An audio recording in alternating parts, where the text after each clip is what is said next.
Bonjour, je m'appelle Victoire, j'ai 19 ans.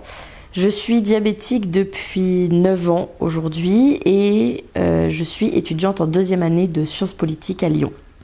Déjà, moi, ça fait 9 ans que je suis diabétique. Ça va faire 10 ans cette année. Donc, ça fait la moitié de ma vie, en fait. Enfin, je me suis rendu compte de ça là quand ça faisait 9 ans. J'ai vraiment fait un chemin très très long pour que depuis 3 ans, je sois enfin en paix avec ça. Et ça ne fait que 3 ans. Avant ça, il y a eu... en fait, il n'y a même pas eu de période d'incompréhension. Ça a dû durer peut-être une semaine. Mais très très vite, et c'était pas forcément très sain, mais c'est comme ça que ça s'est passé, je me suis sentie obligée d'être forte. Et d'aller bien et de faire en sorte que ça aille bien. Parce que j'avais pas envie en fait que tout le monde tombe. Et je me suis dit, si moi je tombe, tout le monde tombe. Donc en fait, il faut pas que je tombe moi parce que ma famille vit ça avec moi et si moi je tombe, plus personne va réussir à tenir. Et donc très vite, je me suis dit, ok, il va falloir être forte. Donc j'étais tout de suite dans une dynamique de résilience et faut pas que je me pose de questions, etc. Et au bout de quelques années, le fait que j'ai pas du tout eu le temps de faire le deuil de cette vie que je n'ai eu que 9 ans, ça a vraiment ressurgi de manière extrêmement forte et extrêmement évidente, qui est qu'il y avait vraiment un traumatisme qui n'avait pas été réglé, qui n'avait pas du tout été résolu. Et je le voyais parce que quand mes parents me demandaient si j'avais fait un bolus ou une glycémie devant les gens, j'avais tellement honte que j'avais envie de m'enterrer et que je ne pouvais plus répondre à cette question. Que la moindre question qu'on me posait de mes amis, de mon entourage, de mes professeurs, etc., était devenue une provocation, en fait. Tellement c'était quelque chose qui m'était difficile. Et j'ai vécu comme ça 5 ans, je pense, où c'était juste inacceptable qu'on me considère comme une personne malade et diabétique, où ça faisait pas partie de moi de toute façon et c'était inconcevable que ça fasse un jour partie de moi, où je voulais absolument pas expliquer ce que c'était, c'est-à-dire qu'on m'en parlait, je refusais de répondre aux questions et ça me blessait énormément. Et en plus, j'étais dans une période de ma vie, 12, 13, 14 ans, où c'est les ados, le corps change, etc. Et en même temps, moi j'avais ça en plus, sur lequel on me posait plein de questions, forcément parce que les pré-ados sont pas du tout délicats. En fait, il n'y a aucune notion de est-ce que je vais lui faire mal, est-ce que je vais la blesser.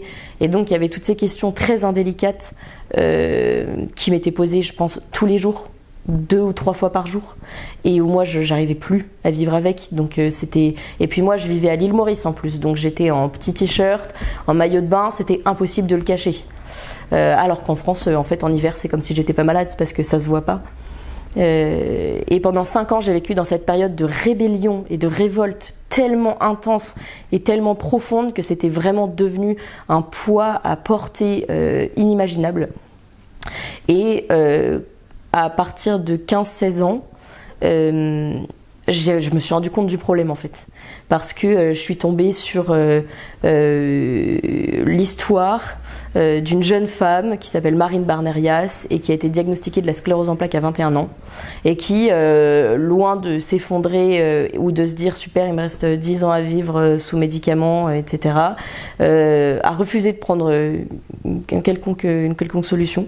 Et avant de prendre cette décision, de partir faire un tour du monde toute seule pendant 9 mois en Nouvelle-Zélande, Birmanie et Mongolie pour en fait se reconnecter avec elle-même parce qu'elle s'est rendue compte qu'elle avait jamais vraiment été incarnée et alignée corps, âme, esprit et que en fait là son corps lui rappelait qu'il faisait partie de sa personne aussi et que c'était important de prendre soin de lui. Et quand j'ai vu le voyage qu'elle a fait et là où elle est parvenue en communion en fait avec son corps et avec sa maladie qu'elle n'a pas choisie et qui est certainement beaucoup plus lourde et beaucoup plus grave que moi, je me suis dit ok, si elle a réussi ça veut dire que je peux y arriver aussi.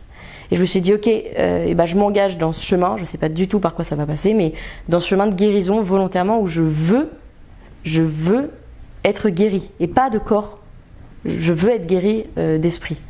Et à partir de ce moment-là, il y a eu énormément d'étapes, etc., où je ne savais pas trop ce que ça allait donner.